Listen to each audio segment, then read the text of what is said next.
outside. There we go. That's the love I need. My ray of sunshine. We're out here cruising around, checking out machinery, heading to Bobcat. We're going to be checking out a lot of cool stuff out here. This is what a lot of people really love about this show. It's all the machinery. So we're going to be showing a lot of equipment, a lot of machines.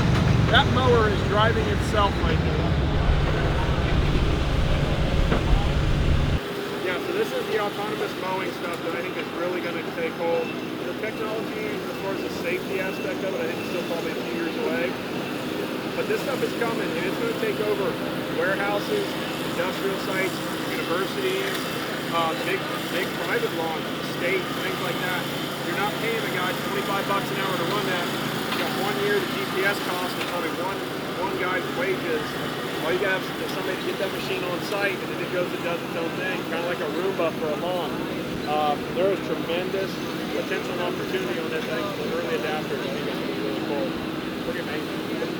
Like I said, we're still here on day 2. Going to cruise around, see a bunch of stuff. Fortunately, the weather's awesome. Look forward to what we all get into today. So grab your popcorn. What do I say? I'm not a professional YouTuber. Here we go. Okay, everybody. Hey, we're at the Toro booth here, checking driving that monster T2000 thing around. It's a big machine. I don't know, man. It's one of those things that's going to be a pretty specialized piece of equipment, I think, for a specialized contractor. Controls are a little jumpy. I imagine that would iron out once you get used to it, you know, but I love the reach on it. That big reach concept, really nice. You reach over into a big dump truck with that thing. You know, like a 7-ton, not like a tri-axle, of course. But that would be really cool. Of course, the capacitor bucket, that's saying something. One of the things I kind of wanted, I called it the Toro trebuchet for a while, because I wondered, like, once it, you know, you extend that thing out, you get the boom clear up. You know, that's a lot of leverage out there, but it's got buzzers and stuff going off saying, hey, you're at capacity here, be careful. And so I like that. That's a good safety feature in there to kind of remind you, like, hey, be careful. So you don't way extend it out. That's really cool. I like that. Other than that, it's a really big machine, man. So that's going to be one of those things that's probably going to be a very specialized use deal. I think for most contractors, like a 1300 size machine is going to be better. Make sure you test out the controls and anything.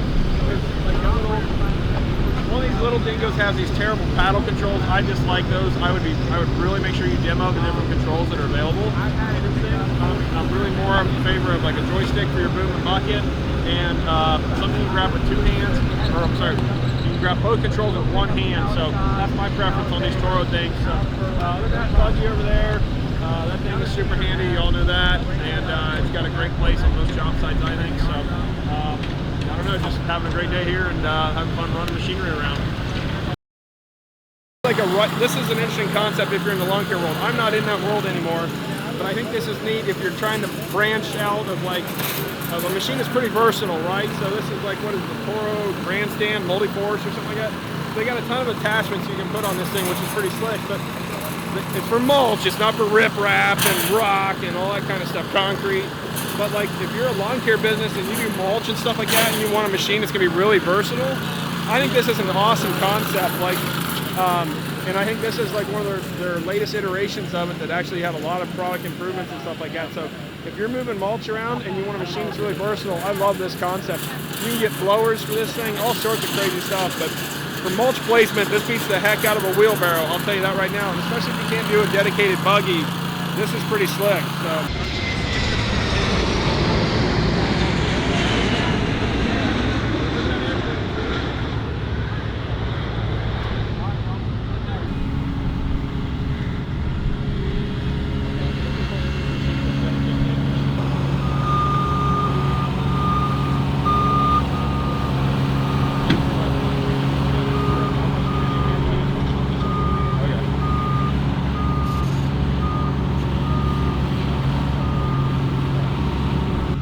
Here at the Bobcat booth, just watching folks. I don't feel like signing a waiver and dealing all that crap, so we're not going to mess with that. We're going to watch some other folks do it. These little articulated loaders, the tree guys love these things. You know, low ground pressure, so they're great to get in yards, very agile. They've got a kind of a pincer grapple, log grapple here. If you're going to do these, you really ought to get one where you can control the swivel. I got some Tree Buddy guys that have these for their machine, and they can control that swivel so they can grab logs from any angle. This one you've got to grab it head on, but kind of it's like a log skidder concept, right? The new Bobcat T76 monster machine there, really nice. they're a cool looking machine. I don't know, I always say that doesn't matter, but really it does or must matter to me, the styling of the machine. They did a pretty good job. They look pretty cool. I don't like those fins on the back of the engine there. They look like that thing is just going to get destroyed with back into logs, trees, you know, parking barriers, whatever. We're trying to really hog in the ground there on that poor grapple bucket. It ain't made for that. So make sure you're doing the right, make sure you're using the right attachment for the right application. But that T76 will push it in there. I think that's probably the equivalent of like a T770-ish size machine, but I'm not versed well on the new brand model names, all that crap. We have a Bobcat T595. The equivalent of that machine in the new model numbers is T66. So that I do know. Here he's got this grapple here going with a log. So a little thing like that I think would be really handy in like a yard loader, that kind of stuff would be pretty cool. Something a little bit larger. We've kicked that around for our own shop, maybe like an articulating loader's the way we want to go. Of course, your excavators are chain trenching over there, all sorts of stuff.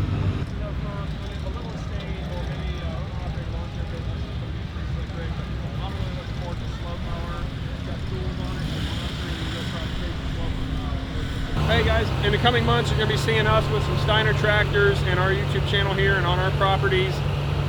The main thing we're going to be pushing on that thing or promoting and showing off is going to be the slope mower feature with the rough cut mower, dual wheels, slick rig. It's pretty cool. I'm really excited to get on my hillside and mow my hillside with it.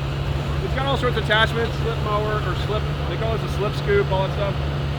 You're probably going to be handy for like your estates. Maybe if you're you know, a smaller contractor, whatever. Obviously, you're not going to load dump trucks with this and stuff like that, but it's part of like a, you know, kind of a broad or wide encompassing array of tools and assets and attachment stuff you can put on this machine. So we're really looking forward to messing with it. It's got a little diesel engine in it. It's a horse. It's really cool.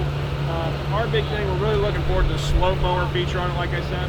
And you can see how practical this is just for around the house, you know, around a small property, whatever. And you know, obviously once you get to the learning curve of like how you scoop into stuff, but just to deposit small piles of stuff around, or maybe even a lot of mulch on a property, I don't know. But we're really looking forward to messing with this thing. That'll be cool.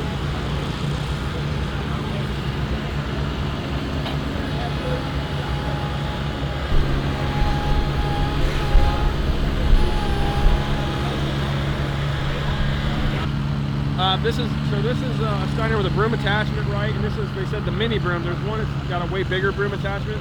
This is an attachment, I guess, that we're going to be getting with the machine too, and I'm really looking forward to this. For even if it just sits on site just to show off like the capabilities of the machine with a lot of attachments, right? And to clean up yard after the tree guys come through, right? Or you know, on a job site cleanup street, whatever the case is. And I'm not saying it makes sense to just sit on a job site just for that purpose, right? But again, if this is part of your overall, you know, assets of a giant airplane coming in, it's really functional and you know, feasible to use and utilize to maximize the investment in the machine itself. So I think it's gonna be really cool to try that out. So hopefully we'll see this thing do some sweeping or something. You know?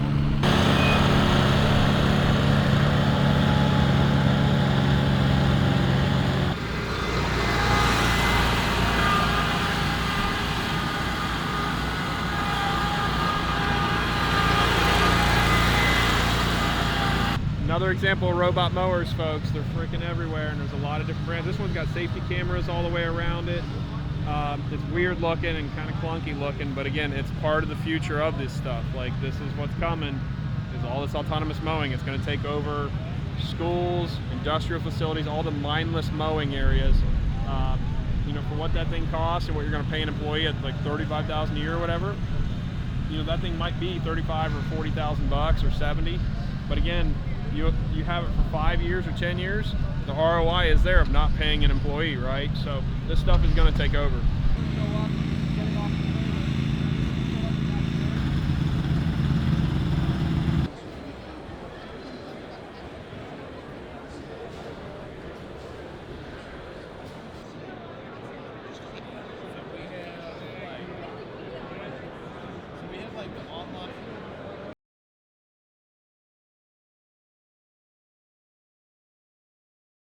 We're here at an impromptu hardscape meetup. Thanks to to Unilock for letting us crash a booth here a little bit, I guess. I don't know who orchestrated this thing or whatever, but a group of guys here. Tips and tricks or like best advice for hardscape stuff? Yeah. He's panned on you, man. What's your best advice? Introduce yourself. My name is Ben with Dotson Designs. We're out of Knoxville, Tennessee. And if I had to give one piece of advice, I would definitely say, always, and no matter where you are in your stage of your business, no matter how old or how young you are personally or your business, always invest in yourself and always like leverage knowledge from other contractors and other people just so you can open up, your horizon and see what everyone else is doing. Oh man, yeah. I don't even want to follow that. All right, my name's Chris Morales. I'm from Knoxville, Tennessee. I'm the owner of Morales Outdoor Living. Oh, that's You good? Hey, I'm Dan with Preston Hardscape Design. I guess my best piece of a little bit of advice for a new entrepreneur or anybody in the hardscape industry is don't think small. Look at the big projects and know that you can get there, and the only way to get there, I believe, is working hard and being nice to people. Your brand, right, is a big deal. Coming up with a good brand thing. Hashtag sick brick. I love that, man. That's like hashtag paper plates walls. That's kind of our thing. Sick brick. That's dope. By Preston there. It's good, man. Sick brick is cool, buddy. That's like I said. We gotta get rid of these. That's cool. Yeah, I'll take some. Yeah, throw those away, whatever. I don't care what you do. Thank you, good. Throw those away.